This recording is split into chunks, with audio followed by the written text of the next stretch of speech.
Hi everyone, today we'll be looking at drying and dehydration. In most cases, people confuse drying for dehydration and dehydration for drying, in the sense that both processes involves the removal of water, so they are being confused for each other. So what are the differences between drying and dehydration? First of all, we will look at the meaning of drying and dehydration.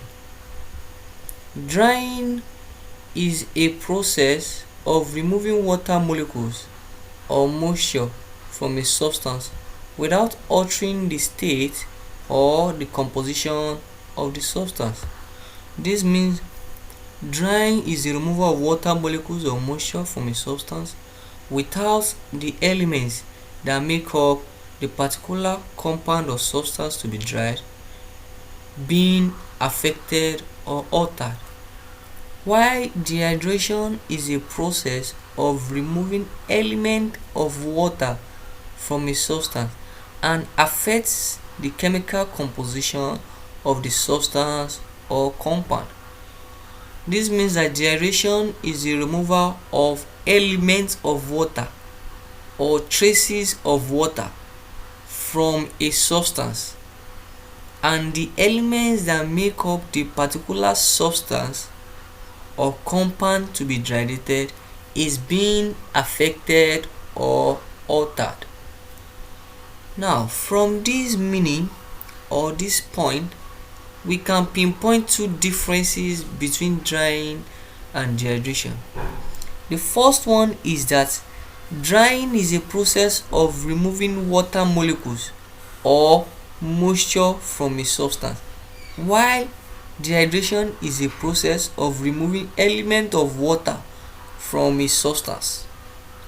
The second difference that we can point out is that the state or the composition of the substance being dried is not altered or affected, while in the case of dehydration, the chemical composition of the substance or compound being dehydrated is being affected. Another difference between drying and dehydration is that the substances involved in drying are called drying agents. That is, the substances that brings about drying are known as drying agents, while the substances involved in dehydration are called dehydrating agents. That is, the substances that brings about dehydration are known as dehydrating agents. Another difference between drying and dehydration is that drying agents brings about a physical change. That is, drying results to a physical change.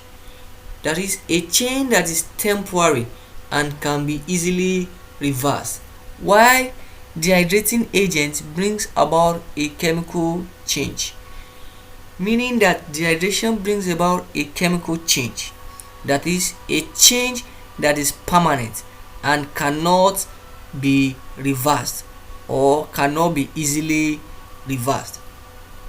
Another difference between drying and dehydration is that drying agent does not act as a reactant, meaning that the agent or the substance used in drying must not react with the substance to be dried, while in the case of dehydration, dehydrating agent acts as a reactant. That is, the substance being used for dehydration reacts with the substance to be dehydrated, and it helps or aids in the formation of a new substance, meaning that in drying no new substance is formed, while in dehydration a new substance is formed.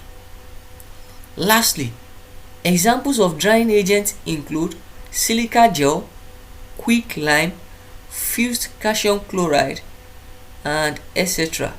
While examples of dehydrating agents include concentrated tetraoxosulfate 6 acid, alumina, etc. Thanks for watching this video and don't forget to subscribe.